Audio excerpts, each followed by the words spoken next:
Mouth to Mouth, First Timers 24, Virgin Erotica, Breeding Erotica Audiobook, written by Kimmy Welsh, narrated by Sierra Kline. Mouth to Mouth, First Timers 24, Virgin Erotica, Breeding Erotica Audiobook. The last thing I remember is thrashing in the water as my head finally dipped below the surface. Through the crashing water, I noticed my swim coach, Mr. Paxton, push his way up off his lounger chair and sprint towards the lake, slapping into the water with huge, wide strides. He looked like something fresh out of Baywatch in his tight red shorts and muscled body. And then darkness. The water flooded into my lungs. I'd been caught out of my depth by a sudden bout of crippling cramp that stopped me in my tracks. I was a good swimmer. I remember repeating those words as I sank under. But I'm a good swimmer. It was as though I was reasoning with God, detailing exactly why this shouldn't be the end of me.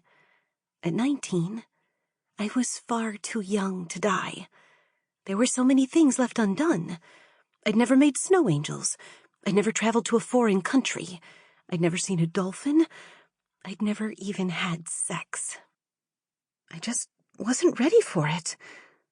But then I guess no one ever is.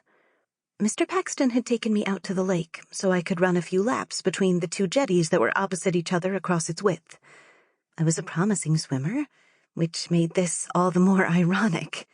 The lake was closer than the pool, and it was also private. But I couldn't drive, which was a blessing. If Mr. Paxton hadn't taken me out there, there'd have been no one to save me. Mr. Paxton insisted on training out there. He'd usually sit on the shore sunning himself whilst reading one of his books and keeping half an eye on me as I exercised and timed my lengths.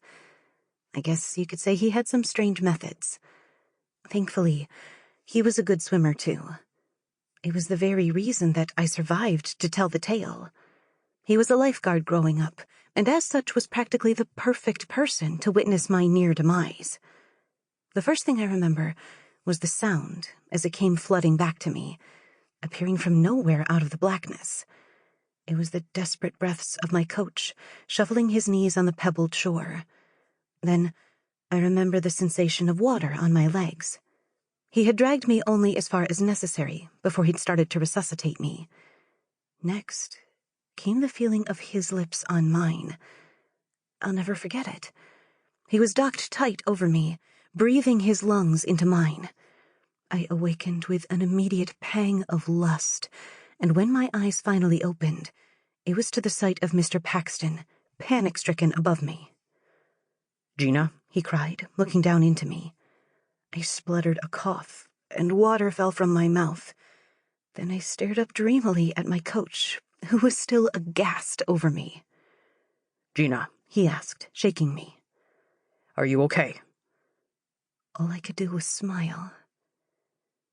"Better than ever," I said. I looked down myself to see one of my breasts hanging out from my bikini top. He saw me notice it. "It came off in the chaos," he said. "Are you sure you're okay?" "I'm okay," I said, slowly pulling my bikini back over my breast. There was no rush. My nipples were stiff from the cold of the water, but I didn't care now. I was like a freshly hatched chick who had decided that the first thing it saw would be its protector. He was all I wanted now, more than anything. "We've got to take you to a hospital," he said, looking back down the track to his car. "No," I said, sitting up in protest. "I'm fine, Mr. Paxton, I swear." "Just to be sure." "I'm fine," I said. "I'm fine."